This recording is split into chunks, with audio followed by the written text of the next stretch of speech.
Alrighty,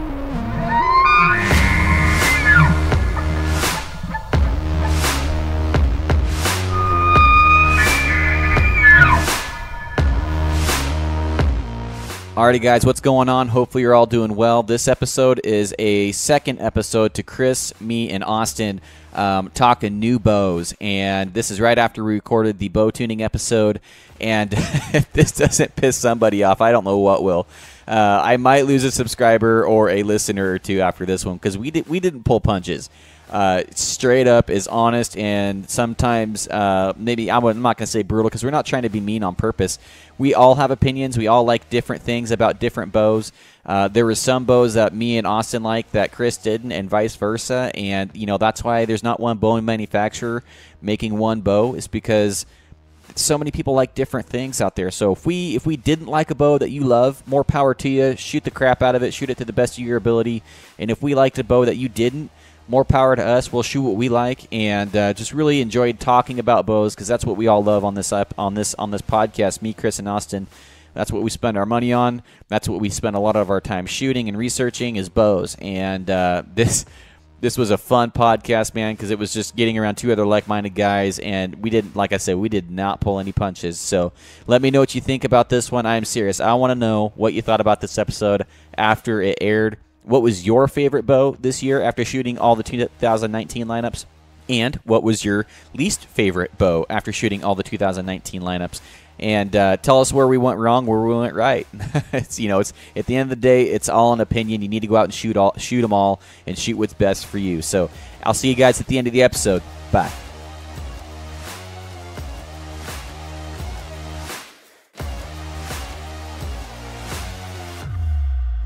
There everybody is. And we are back.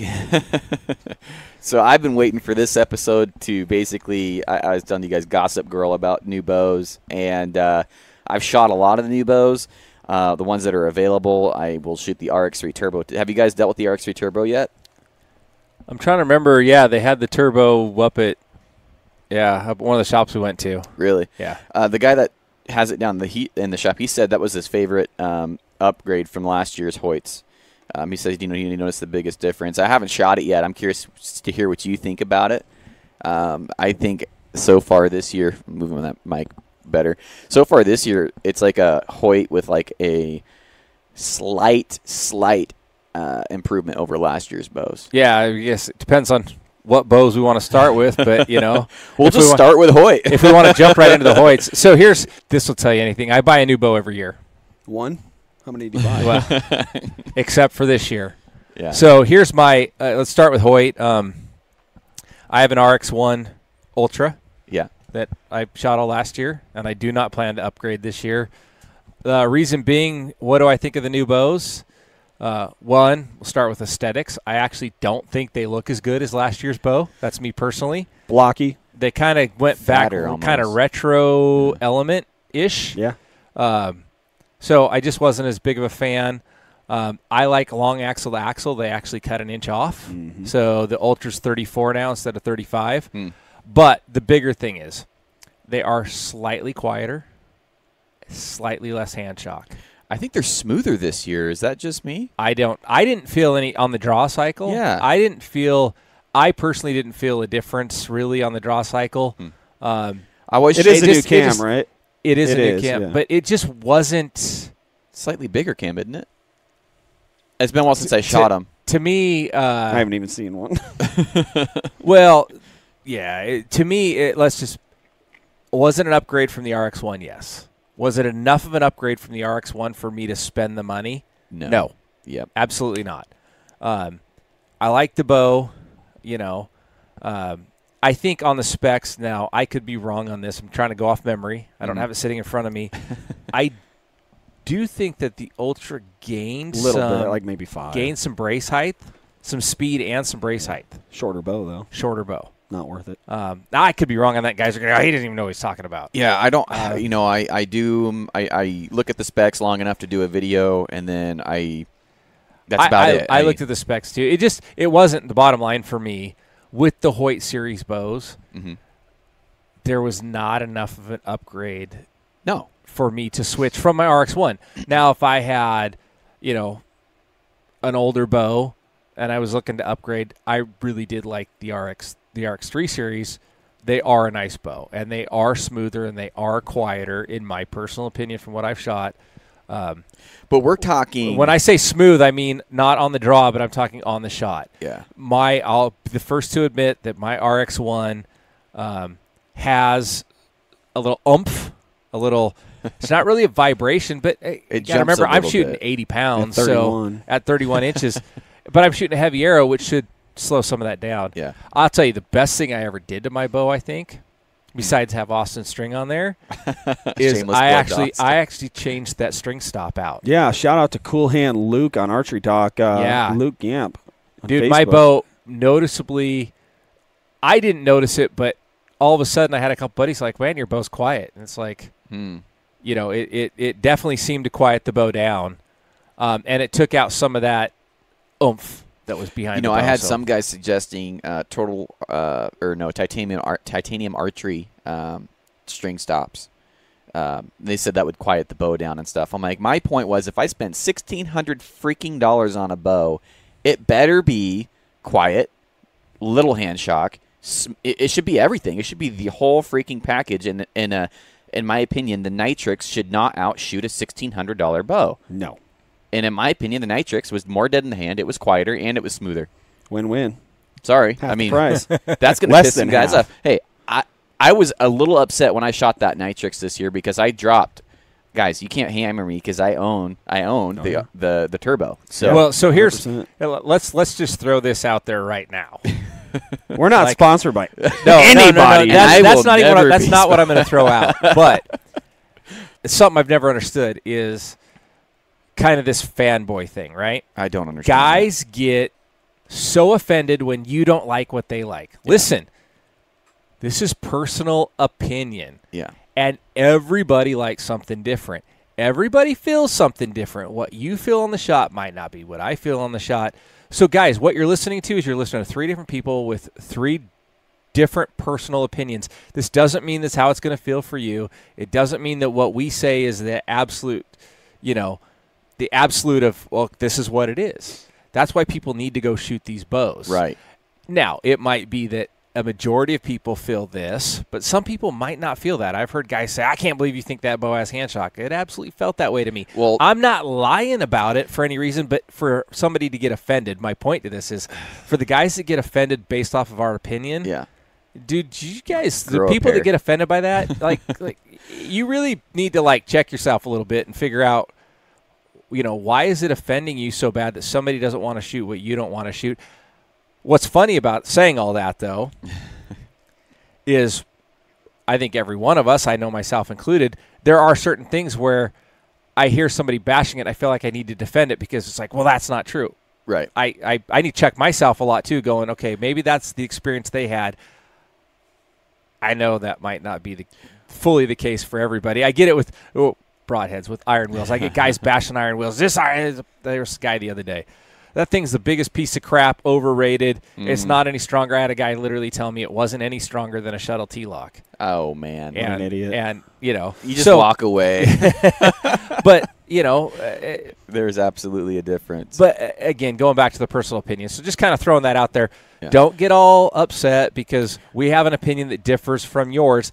This is a completely unbiased personal opinion of how a bow shot. Well, here's another thing. If somebody says that bow didn't vibrate as much, I would question how their shot execution is, because if you have a good shot execution, you're going to notice more of that bow and what it does. Because if you're gripping the shit out of the bow on the shot, I'm going to notice everything about that bow more if I get that surprise release and that bow does exactly what it wants to do, not what I'm telling it to do. So, that's, in my opinion, you're probably getting a little bit of bias, but how good is that guy's, how is he shooting the bow different compared to me? Because if he's gripping that bow, he's not going to notice the hand shock I am, period. Yeah. So I can see that, but the fanboy thing just drives me nuts. And I probably lost a few subscribers when I came out with the mini halon quote when the Triax came out, because it, in my opinion, it's a freaking mini halon. I mean, I think that's the most accurate thing I ever could have said with that bow. I stand behind it.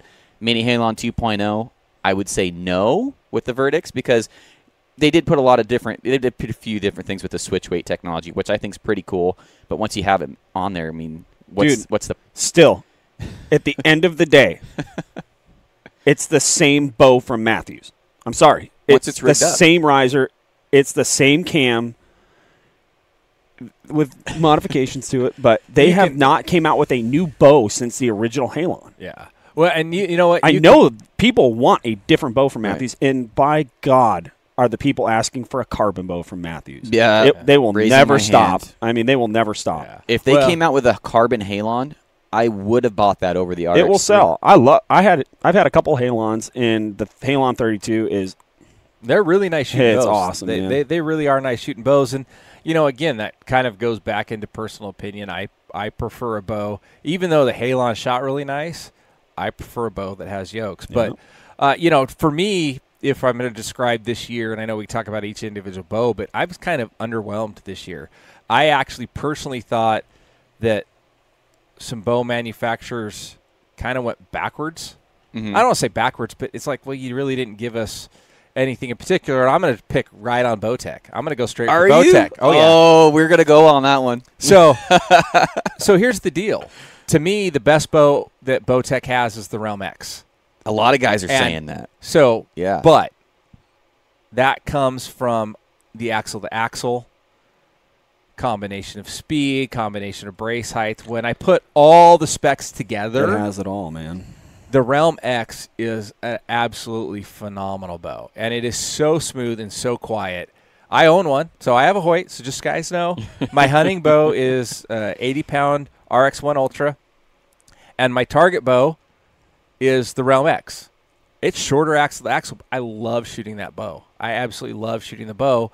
And to be honest, if last year when I ordered the RX1 before the Realm X even came out, after I shot it, I was like, man, I don't know if I would have ordered the RX1 other than I love carbon, and guys are going to – I get the whole thing now. I love carbon.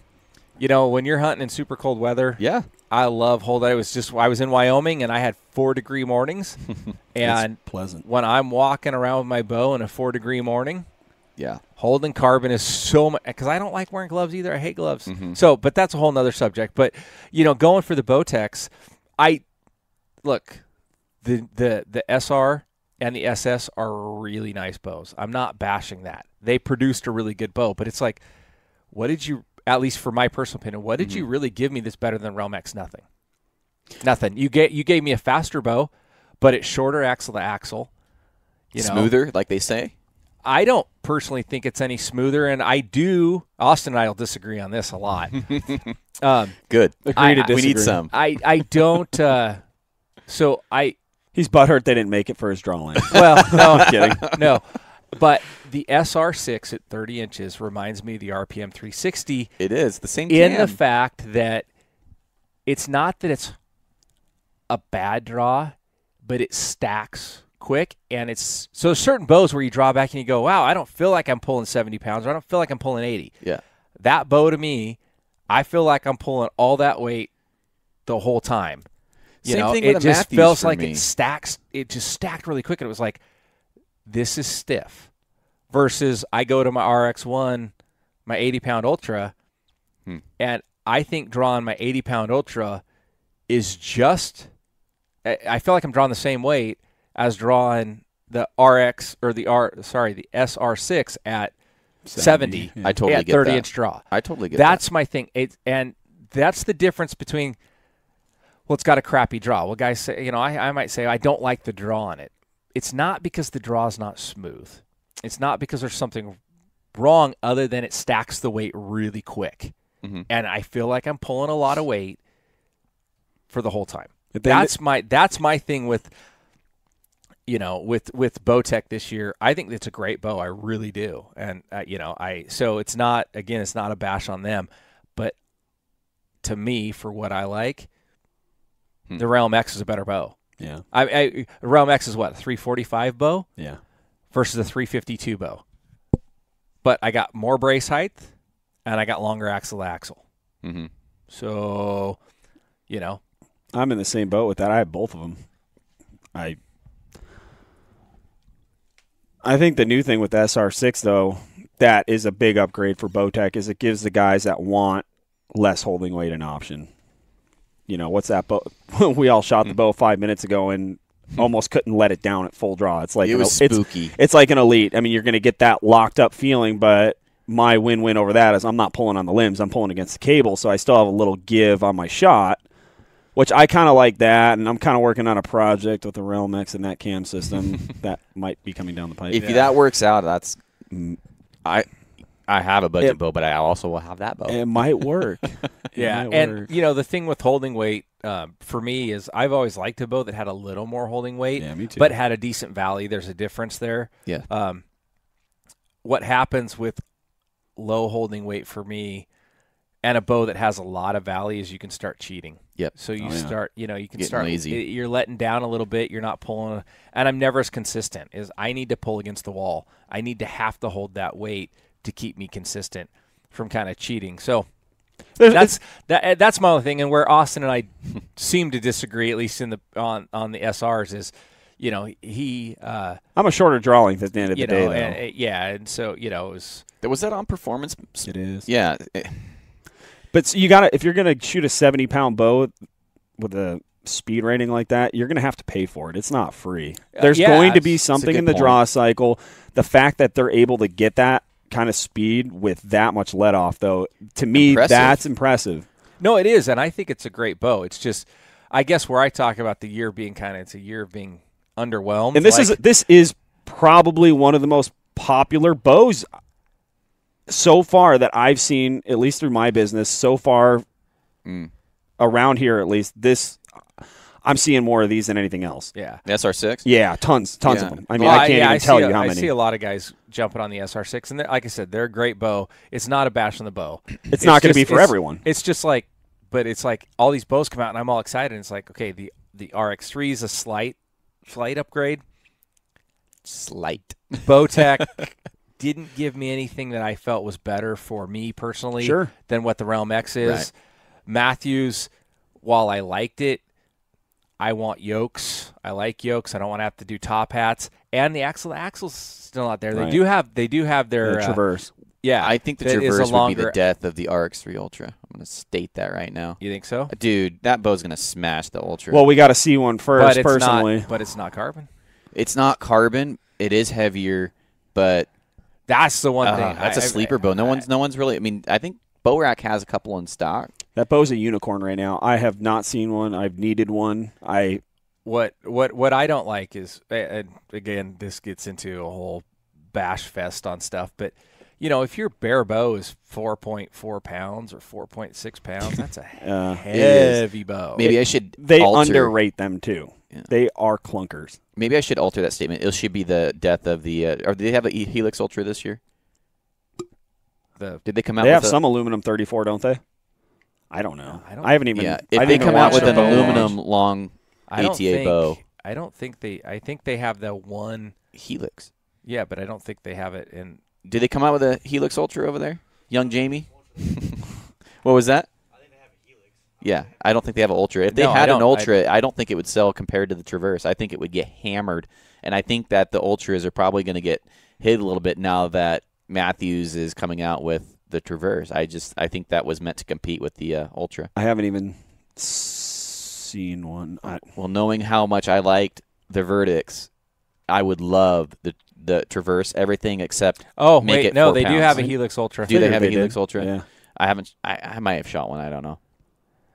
I've shot a lot of bows this year, but yeah, I would buy the Traverse over I that. shot a bunch of them, and then I just stopped paying attention. It was like same bow. Nothing's better than what I got. Like, not enough, at least, you know. I haven't had much with the PSEs this year. I shot a little bit, but what's your guys' take on the PSEs? And we hit this on a little bit. The Evolve cams, I'm a huge fan of the Evolve cams, man. I mean, if the grip didn't suck so bad, I'd probably shoot a PSE. Well, that was on the carbon bow, though, not the aluminum bow. Okay, that's a fair statement. So here's my here's my thing with PSEs. I've shot. They shoot great. They really, you know, and that's basically, guys.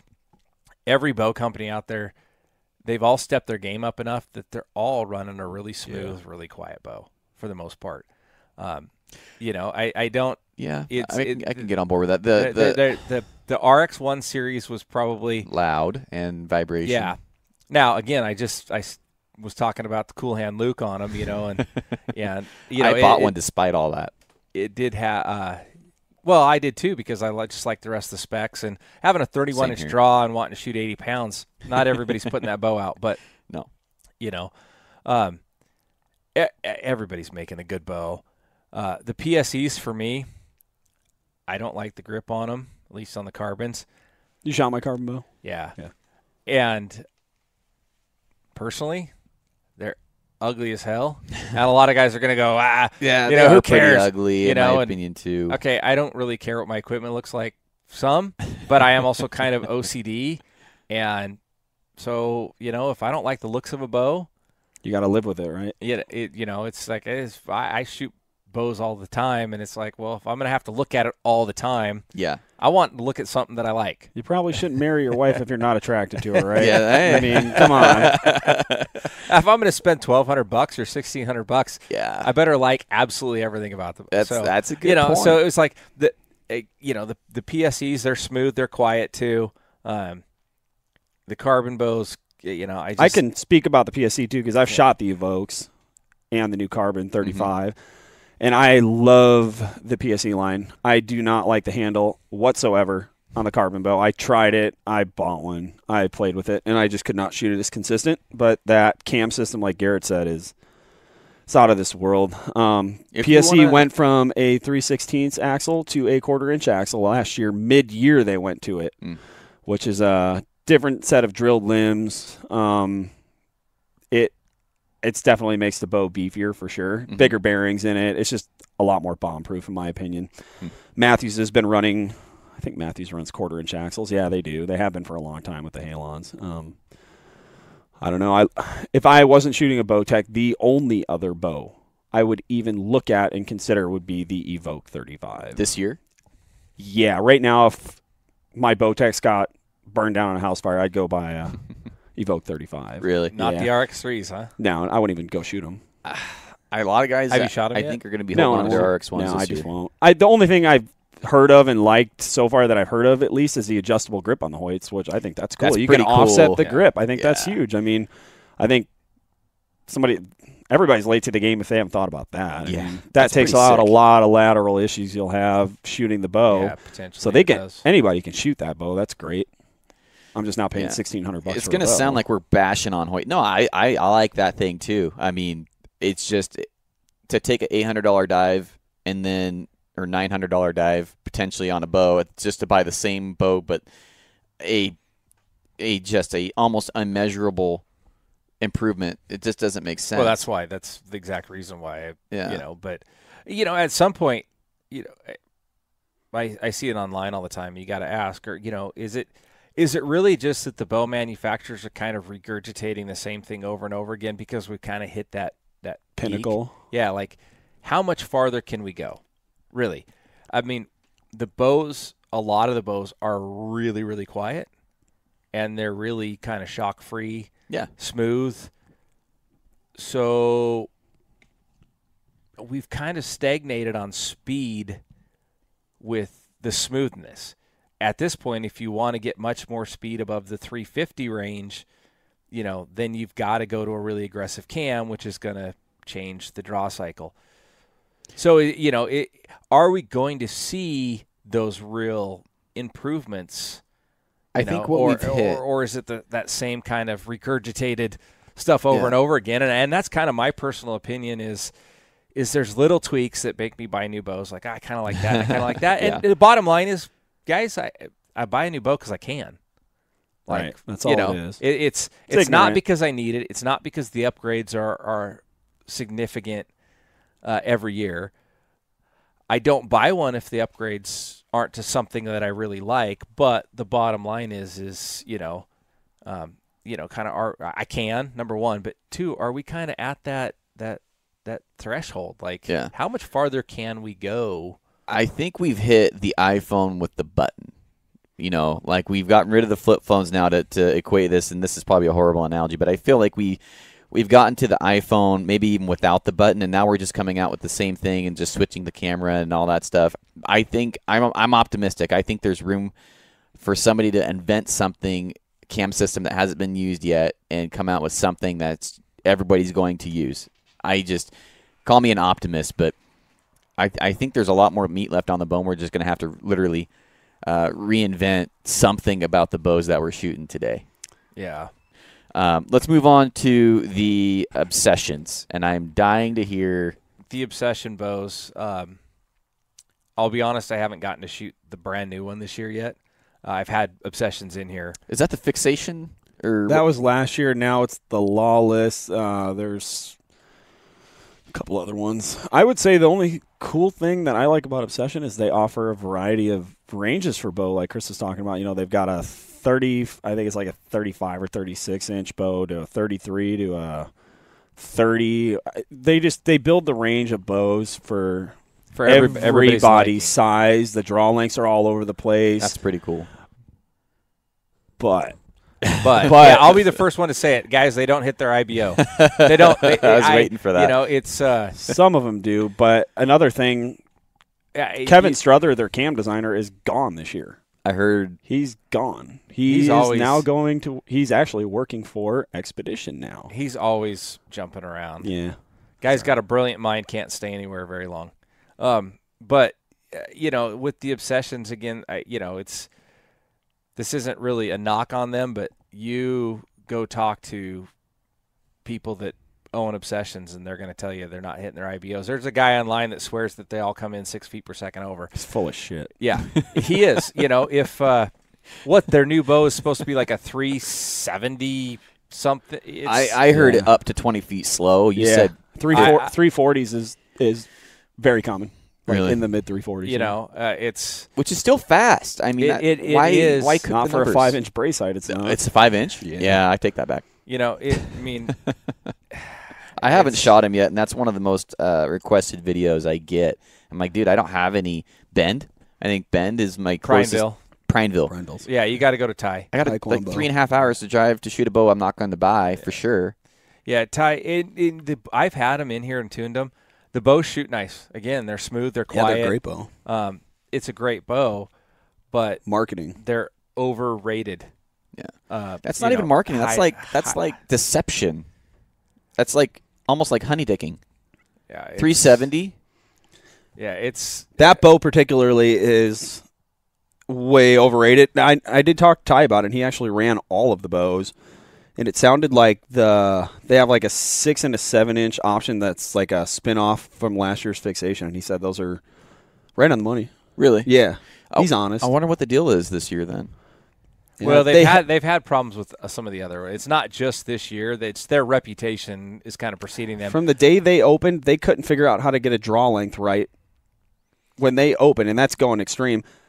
They're sent, and this is through dealer friends of mine that were dealers for them when they first started, and they were sending out bows to dealers that were 70-pound bows. The draw length would be an inch long, and the poundage would be coming in at almost 80 pounds. Holy crap! But the customer paid for a 70-pound bow at a specific draw length with a draw length specific cam, and they're getting a bow in that's not even this. It's not what they're paying for. I can see having growing pains, but that seems over and above. Growing pains, and a lot of the guys are calling these newer bow companies the #MeToo bows. Hey, we're here. Same thing as optics. Expedition. I've shot one Expedition. I really liked it, but I couldn't even tell you what bow it was. It was a couple years old. But have you guys have any experience with the Expeditions? Love them. Oh, not this year. No, I haven't seen one yet. Yeah, I haven't seen this year. They're probably going to. I've always liked their bows. The only one I shot, I couldn't even tell you what it was. It was shot really nice, but a smile on my face. Yeah, they're nice bows. Yeah, well, I'll tell you. It's Athens bows, they shot nice. There were some really good ones from them. But we had some issues with them. Big time. And they've been bought out now, and hopefully the new line looks good. Their quality control is a little bit better. Where are they based out of? They were a bow. Indiana. Yeah, they were a bow that shot. It shot well. It was just the other issues that I had. Limbs. That made me, pockets. Machining issues. Rockers. Like cams, and so again, hopefully hopefully now that they've been bought out, their machining is a little bit better, and they've dealt with some of those issues because those bows shot really, really nice as well. Yeah. And that goes back to my earlier statement. It's like all these bows are shooting really nice. Hell, I had a couple bears in here the other day, and the bears shoot nice. Yeah, they do. The new Barracuma's killer. It's again, so a lot of it comes back to what exactly is a person looking for. That's really what I think guys should be shopping for is what axle to axle do you like? What speed do you like? What brace height do you like? What bow looks good to you? Because basically, if you can find one that matches all those, you're probably going to like it if, as long as you're not being a total fanboy and you have to be, well, I have to have this bow or I have to, I have to shoot a Hoyt or I have to shoot a Bowtech or I have to shoot, going back to the PSE. I'm sorry, they're ugly and I won't own them because it's ugly. I don't like it. But that's cool. It's an opinion. But they shoot nice. I'm not bashing their engineering. I'm not bashing their speed. I'm not, they tune well. They're a good quality bow. Yeah. We left out Elite. Elite and Prime. Yeah. I haven't even shot the Prime CT5 or anything like that yet. I haven't shot the new Primes either. I will soon. You will? It'll be soon, yeah. CT9 and 5. Well, you said, from people that the reviews have been really good. Yeah, a friend of mine in California, he's got a CT5 on order, and a friend of mine's doing the strings for him on that bow when he does the setup. But how Prime's at least advertising how to set that bow up as far as taking your measurements for center shot. They're actually having you measure, instead of just running the arrow through the burger hole, they're advertising using your engineering ruler and setting it. I'm not going to state the exact distance or whatever, but you're actually measuring the rest height off of the arrow shelf itself upward. So I don't know where it lands in the burger hole. It might be slightly above, slightly below, but they have a measurement from the bottom of the shelf and then from the side of the shelf too. So you're getting like a 2-axis measurement for a center shot. Until I see it, it's just kind of water under the bridge until then. Interesting. I'm not going to consider it a whole lot until I actually get to set one up, or until I have a friend of mine that actually knows how to work on bows like this guy set it up, and he'll give me honest feedback on it because he's never owned a Prime, but he's gone down and shot them and is like, you have to go shoot one. He's telling me that. Coming off a guy that's been shooting Matthews the last 3 or 4 years that completely wouldn't even shoot anything else. That is the one bow I keep hearing about. Everybody's CT5. The Prime line is the Prime. If they could, and I need to go shoot it. It's one bow I don't have an opinion on, other than the experience I've had with other Primes from old Primes. That makes me a little leery. But I would like to see some guys that I trust in the tuning that have had some come through and tuned them and kind of they're tuning up good. Their center shot's right. They're not running arrow running way left. Good knock travel. To me, that's important. Setting up bows with vertical knock travel anymore, those days are so over. And if you've got vertical knock travel in a bow still, there's many others that don't. I'm going to the bow that doesn't have any vertical knock travel, period. Well, for me, it's just we don't have any dealers around here and anybody that can really work on that bow. I mean, close to me. I mean, my shop here locally in Roseburg's thinking about getting Prime, but it's just they're so small. I don't know. I mean, the closest guy to me is an hour and a half away south, and that's way too far south for you guys. Yeah. I mean, there's I think Archery World in Northeast Portland has them, and Ray down here. So we should go shoot them. Pacific Crest, Ray's got Pacific Crest. Prime. Yeah. What about? And I don't know if he has the new ones in now. I would assume probably. If they could bump up their speeds a little bit, given their IBO retention's pretty damn impressive. It's really good. Even 340 on the CT, which is funny because I think the CT5 is a 35-inch bow. The CT3 is 33. The CT5 is rated faster. Is it? That's appealing to me. To get into a 35-inch bow at 340, I'm like... That's pretty fast. If I shoot that bow and like it, well... Yeah. It might be $1,000 more broke. I don't know. But I just hate stringing those bows. You got to be an octopus. Mine would be tuning issues. In my experience with the Synergy I had, it was problem after problem after problem, and then they failed me as a customer when I called them and told me, well, this doesn't affect the, long story short, I'm not going to completely throw them under the bus, but, I wasn't impressed. Pound sand over the finish. Pretty much, yeah. And your bow was like one of the worst I've ever seen. Yeah, I mean, you called me on my anniversary when I was in Central Oregon. Like, this thing is bad. Yeah, and I was the most accurate I've ever been with that bow. It complimented me as a shooter. It held fantastic, and I think the continued Synergy line does hold fantastic. But man, I'm gun shy after that experience. Yep. Elite. I've noticed a few shops around here locally with me drop Elite. They dropped Elite. They dropped Elite, and you're going to be seeing a lot more of that. I think you have to carry all of their stuff, not just their bows. But if you're going to sell Elite, you need to buy all of their stuff. They're selling their bows through the internet now. They're not a pro shop bow anymore. So well, they sell them on the internet. It has to get shipped to the pro shop. Sure. Okay. So basically, you can go on and order your bow, and then it gets shipped to your closest local pro shop. Good thing for the dealers, they don't have to stock a ton of them. They don't have to do a big buy on them. I heard for the dealers that if you want to, and I can be completely wrong on this is secondhand, but if you want to sell Elite, you have to buy all the accessories, all of the shit that goes along, all of the other. Yeah, I don't know that for sure. Yeah, because we don't sell bows here, so What I can tell you though is that Elite came out with one bow this year for the hunting line, and it's another Ritual that's 30 inches. Yeah, I haven't even heard of one person buying them. I'm sure people have. I'm sure people have, but dude, 5 years ago, I'd say 3 years, Elite was one of the top bow manufacturers. I'm going to throw it out there, too. They also lost, let's see, off their pro shooter list in the last 2 years. They lost some big dogs off their pro shooter list. Levi Morgan.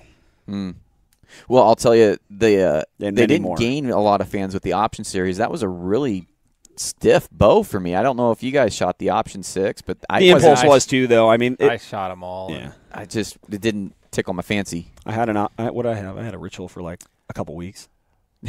Sounds about right. The cams were bad on it. With Austin, it's buy a new bow, get rid of it in 3 weeks. No, used to be, but these shorter bows we see, it's a demand from the guys back east because most of them aren't shooting past 40 yards. They're not, and they're shooting out of a tree stand. Yeah, they're not packing them 6-8 miles. That's why you're getting a 5-pound bow now almost. Yeah, and it's something we lose sight of when we're over here on the west side. It's. I'm going to leave it up to you to start your own bow manufacturer. Yeah, no, right. No, I'll never produce bows. Well, and that's the other thing too with my PSC last year, the carbon bow. Mm-hmm. I couldn't shoot it because it was too light. So that's the other side of the coin too, man. Like, I had an opportunity to kill a bull on opening morning with that bow at like 65 yards, which is a slam dunk in a clear cut downhill. Oh, yeah. I mean, it was a slam dunk shot. The bull's broadside like 15 minutes after daylight. And I came to full draw on him, and I could not hold the pin steady enough. Well, kudos to you for not taking the shot. Yeah, there was quite a bit of wind, like, 10, 12 mile an hour wind, and I couldn't hold the bow steady enough. So I liked the idea of a light bow, and I wasn't noticing over the summer shooting it with no wind on a nice day in the woods. Go out into the open on a hilltop where you've got wind now, and literally I was, on his ass 1 second and coming out his chest on the next second trying to hold the bow steady. Yeah. And I know if I would have had an extra, I think, what's the PSC, like 3.2 pounds? Yeah, they're super light. That is super light. If I would have had my bow tech, that bow was dead in the unit. I've got an extra pound on that bow. So, and I tried. Well, that goes fine in that happy medium. And what are you doing? You can have a really lightweight bow. But why would you? To me, why am I going to spend $1,600 and then spend $200 more in sidebars and front bars? Oh yeah. Now I'm up to $1,800 with bars on it. Is it too picky to say that I want my bows between 3.8 and 4.2? Yeah, my bows have to be 4.2 or 4.4 bare, and I'll trim accessories to keep. I like a bow that's like, I forget what that. I think it was like 6.4 to 6.6 pounds. I don't even want to know what my Ultra weighs with how heavy the arrows are. We're gonna weigh it probably really quick. about 16, my arrows aren't on there. No arrows. Kilograms. At 606 grain arrows. We got young Jamie over here pulling through. Yeah, I forgot your arrows are like missiles. So it's like rebar. Lincoln logs down the range. Yeah. But yeah, I'm with you guys. Nothing really amazed me. If I was gonna pick a bow this year, we need a brand new one. A brand new one. Yeah. And I'm picking on these bows. The Realm X is still brand new. Well, not brand. They're still carrying it for this 2019 year. lineup. Yeah. Brand new. Granted, guys, I just bought the BTX. you got to give up somewhere. I'm doing the budget bow challenge. I'll be replacing strings and cables on that thing between here and hunting season for sure. But the string stop. And this, oh, dude, did you already order one from Luke? Well, I got to figure out if I can keep it inside my budget because of the budget bow challenge. All right, Luke, I'm going to talk to you about the budget bow challenge. I can't have any special deals. That's part of the rules. They're $25. $25? Oh, dude, Shit. I could go hunting right now and I'd be $100 under budget. There you go. But so if I was going to pick a bow and you stuck a gun in my head, I'd say SR6. Yeah. So for me, if I had to buy a 2019 bow, I'm going to go with the Rx1 Ultra. Are you really? It's probably the smoothest transition. Because it has the axle like, and the SR6 doesn't even go to my draw length. Yeah. Traverse? You wouldn't even consider the Traverse? I haven't gotten to shoot it yet. He likes yokes, man. I can see. Okay. You did say that. I might, but it's still a 33-inch You know bow. what? Actually, you know what? Honestly, even if it shot phenomenally well, I love carbon. I want the extra inch axle to axle. Yeah, you've been shooting carbon since 14 with the CST, right? Yeah. Yep. So that's 5 years of carbon. It's just the specs, and it's smooth enough and quiet enough that I really wouldn't care how smooth or quiet the Matthews was. So Chris's Rx1 Ultra with 620 grain arrows. 606 grain arrows is 7.8 pounds is what I carry around the woods. I don't think that's that heavy. Oh, I've never weighed my bow before. It's important, man. Sounds heavy. Yeah, 7.8 pounds is what my bow. So, yeah, my Matthews Halon 32 with no arrows in the quiver and the quivalizer on it, which is even lighter than your whole quiver and front bar setup. That's heavy. My Matthews weighed 8.4, and that's with just a quivalizer on it. I believe that. I mean, which is lighter than all of your setup there. And I have weights on my stabilizer. You got a heavy sight. And the Tommy Hog, yeah, which isn't light per se, but it's a pound. I got a Fast Eddie. Those things aren't light either. But yeah, if I'm picking out of the 19s for my personal specs, the Ultra. Yeah, I haven't seen anything else that has the specs that I like. Now, if I could pick if I had to pick one and I was going to pick out of all the bows that are still offered this year, because Hoyt doesn't offer the Rx1s anymore, and I wouldn't pick probably wouldn't pick the Rx1 if I had to buy one again, but I'd probably do the Realm X since Bowtech's still carrying it. Really? Put some 70-pound limbs on it. Yeah, I really wish. You know what? If Bowtech would come out with 75 or 80-pound limbs on the Realm X, with 80-pound limbs, man, I would shoot it. I would be. I feel like if you shot the CT5, you might like it. Might like it, but it's not carbon. Yeah, that's hard to say. Carbon's not the deal killer for me, but I gotta have the spec of the. I really like a 34 or 35-inch bow. 33 is okay. Yeah. The CT5 would get you that 35-inch bow. Yeah. But and the speed is good. Yeah. So at your draw length, it would still be a performer. Yeah. Yeah. But for me, a lot of it. The past. I don't know. For me, a lot of it, Bowtech's local for us. I mean, that's true. To me, I probably threw a lot of hate at Bowtech back in the day. But when I have a problem, I haven't had one since I started shooting them last year. Mm-hmm. I haven't had any issues with those out of anyone I've tuned or anything, period, friends, and I have lots of friends that shoot them. I've had no issues other than that the flexing deal popping, and that seems to be across the board. Since they went to in-house limbs. Yeah. These bows have been maintenance-free. I had an experience, and I had an experience, it delaminated inside my truck while driving in to hunt. Yeah, that's not good. So that was, but, I had 5 different destroyers. Did you really? And I never had a limb issue with them other than that in velvet or whatever they called it, the soft touch. That stuff peeling off, but I never had one of those delaminate or break, so I've bounced around, again, for anybody that might try and call me a fanboy, I killed a lot of stuff with Matthews. Oh, yeah. I went from Matthews to Hoyt. I went from Hoyt to Bowtech. I went from Bowtech back to Hoyt. Yep. Now I own both, and in between there, I've had a couple other, I had Athens, I've had all sorts of bows off and on. I try to really shoot what feels best and has the specs I like. Yeah, and a company too that stands behind their bows. Like at least I know shooting a Bowtech, I'm an hour and 40 minutes from the factory. Chris is an hour. Garrett, you're an hour.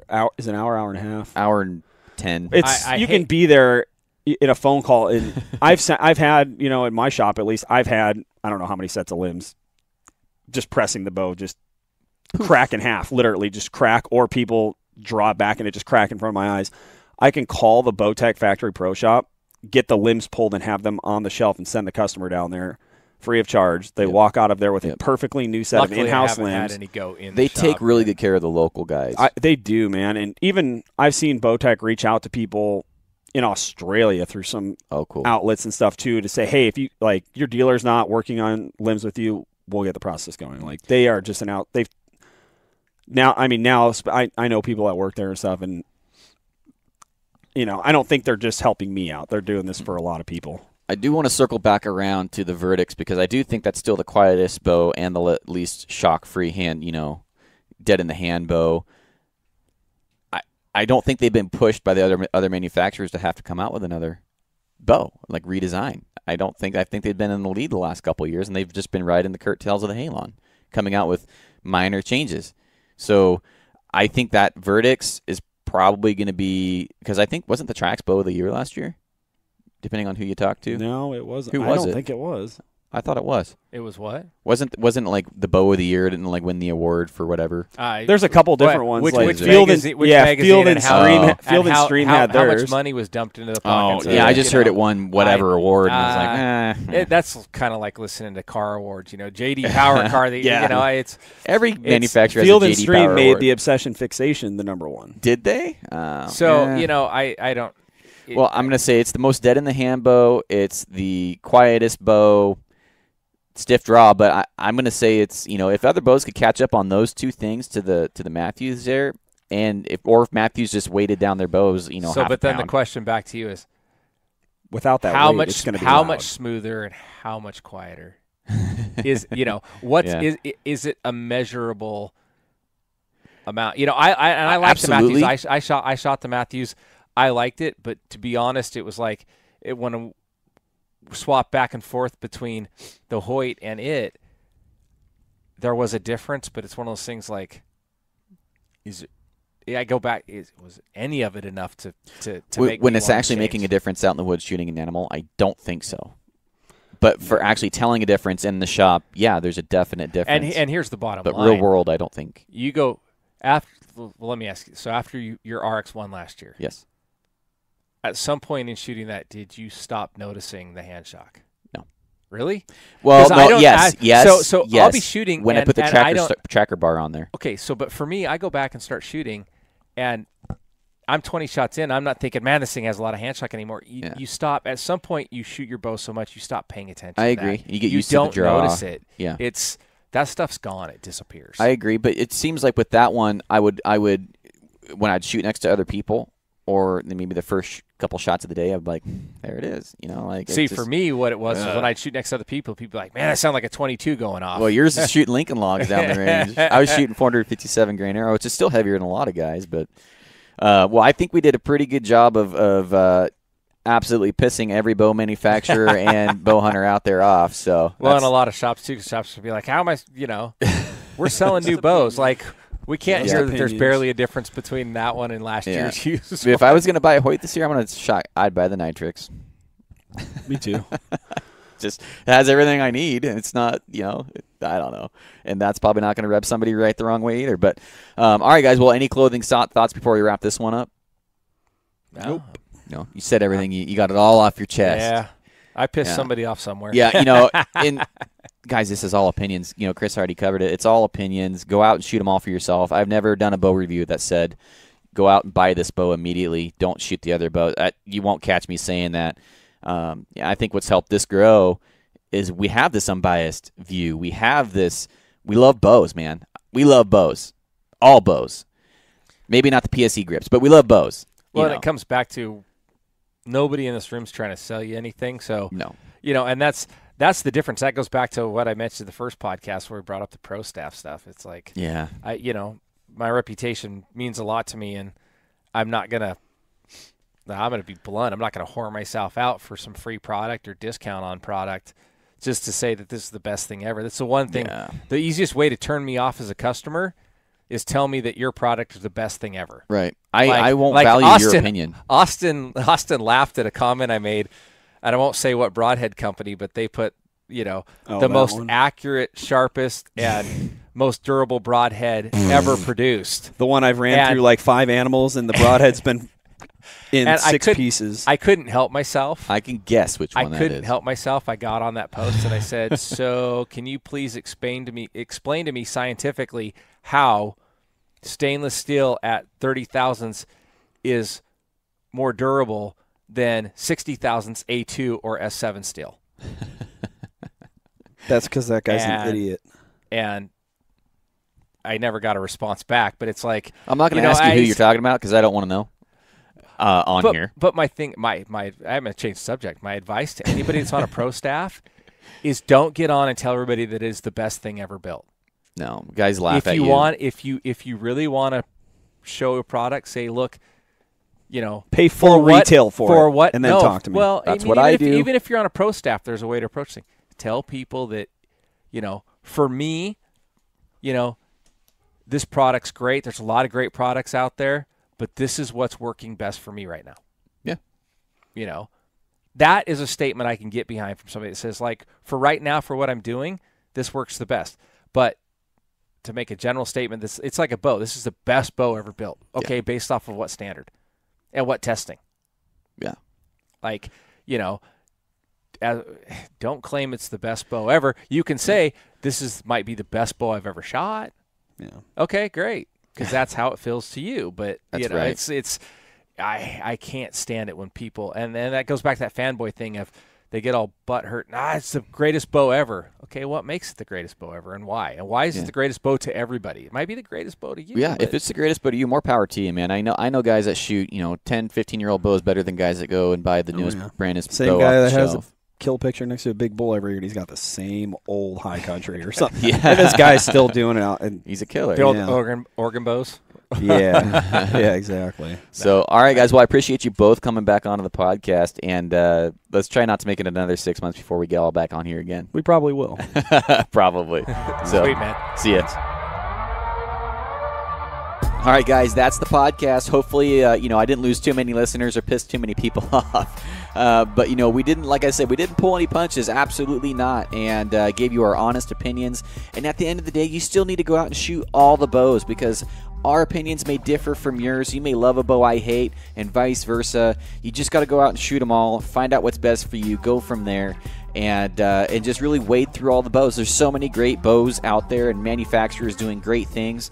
You just got to put in the shooting time and find out what's best for you. So if you guys like what we're doing here and you love supporting the podcast, I'd love to have you as a patron, whether it's $1 a month or anything above that. Right now, you're getting exclusive access with any amount, but I'm trying to constantly sweeten the pot for folks that want to monetarily support the podcast. You're going to have exclusive giveaways, and they're going to be good giveaways. You're going to be able to ask questions and steer the conversations and find out what guests are going to be on the show prior to them coming on, so you'll know what to look out for. So a lot of cool stuff coming around the corner for On Point and the On Point patrons, and I appreciate everybody's support, getting a lot of great messages, and really looking forward to seeing how many people we can help this year in 2019. So as always, guys, appreciate you listening, and I'll see you on the next one. Bye.